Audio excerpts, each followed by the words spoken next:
Bonjour à tous. Alors voici ma deuxième vidéo. J'espère que vous avez apprécié la première. Celle-ci va être un peu plus informative, dans le sens que ça peut certainement attirer les curieux. Je vais vous apprendre 3 choses importantes sur la commune de Crissier. Et en bonus, je me propose de vous parler un peu de mon métier et surtout d'une chose importante qu'il faut savoir, qu'il sera certainement utile de savoir dans le cadre des relations que vous avez régulièrement et que la famille a régulièrement dans le cadre de la vie de famille. Alors, les 3 choses importantes au niveau de la vie de la ville de Crissier, puisque vous savez certainement, je pense que Crissier est une ville depuis peu, c'est que d'une part, Crissier est une ville qui n'est pratiquement pas endettée. Elle est dans les 10% des communes les moins endettées du canton de Vaud. C'est assez important et c'est un petit peu un objectif de notre parti, du ROLC, de maintenir cet endettement au niveau où il est actuellement. La deuxième chose importante que vous deviez savoir et que vous devriez savoir sur la commune de Crissier, c'est que, et d'ailleurs le ROLC s'était engagé sur cela, c'est que c'est une commune où la communication entre l'administration communale et les citoyens est quand même assez bonne. On constate qu'il y a ce Crissier Contact, ce petit journal que vous recevez régulièrement tous les mois. Il contient un nombre important d'informations sur la commune, sur les décisions qui ont été prises au niveau de la commune, sur les finances communales, sur les adjudications des différents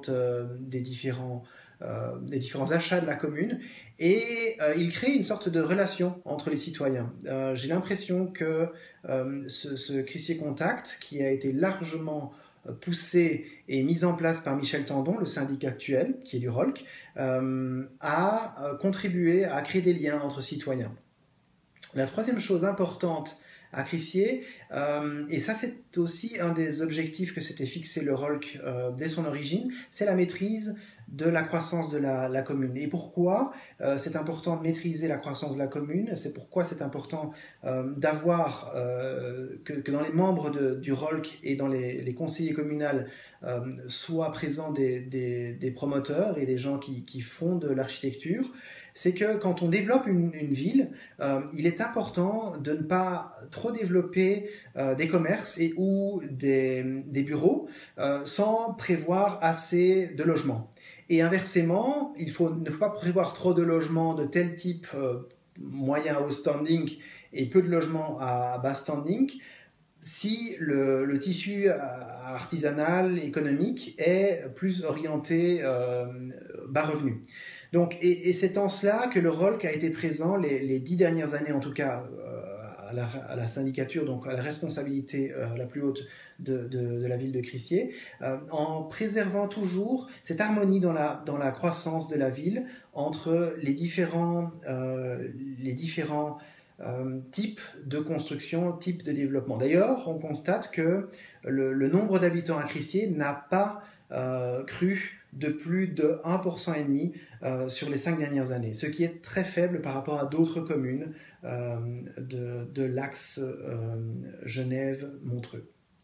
Alors voilà, ça c'est un petit peu les 3 choses principales, les 3 contributions les plus importantes et les valeurs qui sont importantes, ou les valeurs véhiculées par le ROLC et les valeurs que moi je véhiculerai dans le cadre des responsabilités que je pourrais prendre au sein de la commune.